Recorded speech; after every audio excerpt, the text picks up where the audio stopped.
pessoal, tudo bem? Bem-vindos de novo para os estudos. Espero que tenham descansado nessas férias e que tenham ficado em casa, tomado cuidado e que estejam descansados para continuar aí os nossos estudos.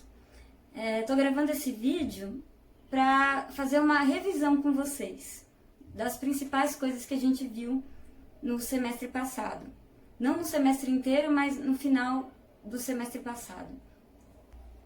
No final desse primeiro semestre, a gente começou a estudar algumas civilizações da antiguidade.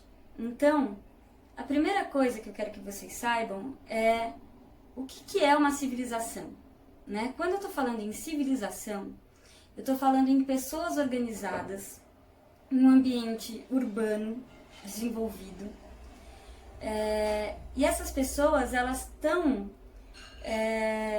organizadas de uma forma hierárquica dentro da sociedade. Então, existe uma pessoa, por exemplo, que é o líder, né, desse grupo de pessoas, que está numa posição mais alta, e existem pessoas com cargos de nobreza, que são cargos importantes também, e a gente tem lá na base dessa pirâmide social que a gente chama, um grande número de pessoas mais pobres, né? Em geral camponeses, e também alguns escravos. Essas sociedades que a gente analisou até agora, elas têm então essa desigualdade social, né? Com líderes no topo da pirâmide social e pessoas, a maioria das pessoas mais pobres sustentando a economia, né? Produzindo a riqueza. O que é produzir riqueza, né? É trabalhar na terra, então produzir comida, produzir além de alimentos, como eu já disse, produzir roupa, produzir artigos variados, né? Que são os artesãos que fazem isso, produzir armas.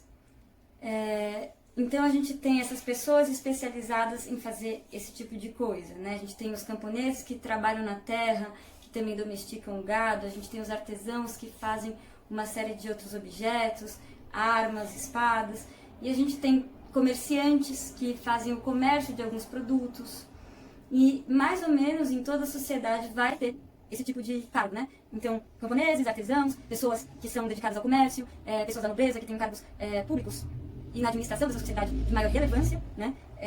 Ou então que tem maior relevância para essas pessoas, porque o trabalho do camponês é um trabalho de extrema importância, né? O trabalho de produção de comida, mas ele era menos valorizado. E a gente tem os grandes líderes.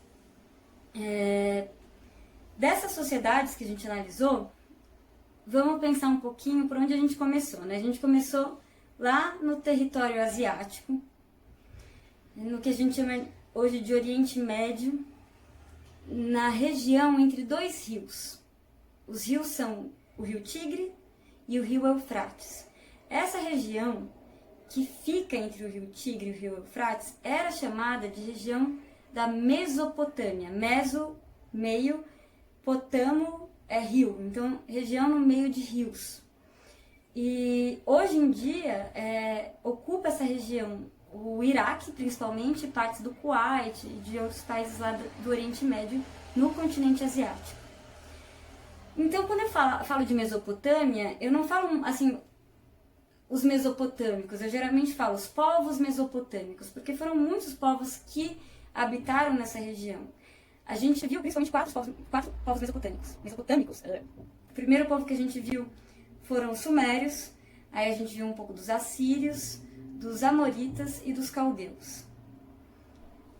Fizemos uma análise geral desses povos e partimos então para a África, para o norte do continente africano, e analisamos a sociedade egípcia. Assim como na Suméria, os primeiros habitantes dessa região do Antigo Egito chegaram lá por volta de 5.000 a.C., né? E as primeiras cidades começaram a se formar lá para 3.200 a.C., né? De uma forma mais organizada, as primeiras civilizações, né? Com uma estrutura mais complexa, com reis, com desigualdade social e todas essas coisas que a gente já viu. Depois de falar um pouquinho sobre o Antigo Egito, que é uma civilização, né, a civilização egípcia que surgiu no norte do continente africano, onde hoje, mais ou menos onde hoje é o atual Egito, a gente partiu então para o continente europeu e vimos uma civilização importante que surgiu no continente europeu, que é a civilização cretense. Né? Por volta lá de 2100 a.C., essa civilização se ergue e tem um desenvolvimento importante, principalmente porque os cretenses vão ter muita influência na cultura grega, que é o assunto desse semestre aqui.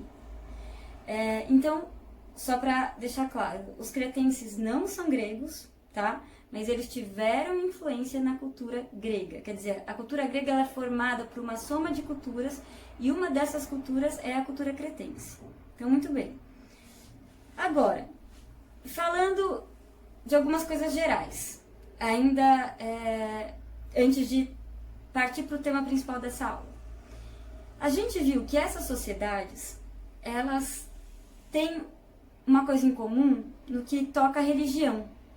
Todos esses povos, tanto os povos mesopotâmicos quanto os antigos egípcios, assim como os antigos cretenses, eles eram politeístas.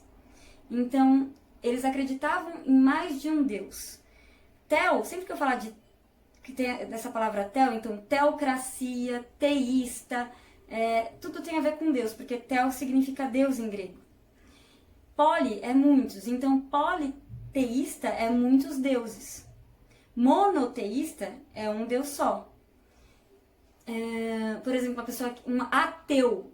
O A geralmente vem para negar. É não Deus, é quem não acredita em Deus. Tá? As palavras, às vezes, elas ajudam a gente a entender o conceito por trás delas. Então, politeísta, um povo politeísta é um povo que acredita em mais de um Deus. A gente viu que tinha o Deus Marduk, a deusa Tiamat, os Ísis, Ra, Amon, Atom, Osíris, Anubis no Egito, entre muitos outros. Em Creta, a gente tem alguns deuses que a gente não se aprofundou muito, mas a gente tem a deusa mãe e tem também alguns animais que eram cultuados como deuses, por exemplo, o touro e as serpentes. Então, são povos politeístas. Além disso, no caso do Egito e da Mesopotâmia, eles são povos também teocráticos. Então, vamos lembrar, teo é Deus, kratos é poder. Então, teocrato, teocracia, teocrático é poder de Deus. Então, para os egípcios, para os antigos mesopotâmicos, quem estava no poder ou era um deus ou era enviado por algum deus específico. Então, no caso dos egípcios, né, o faraó era um deus, né, ele não era enviado de um deus ou de um grupo de deuses. Ele era a encarnação do deus Horus, né, filho de Osíris e de Ísis. No caso da Mesopotâmia, os deuses eram enviados, os governantes eram enviados dos deuses, mas não deixa de ser uma teocracia. Provavelmente a cultura cretense também era teocrática, tá? Mas não se tem tantas informações.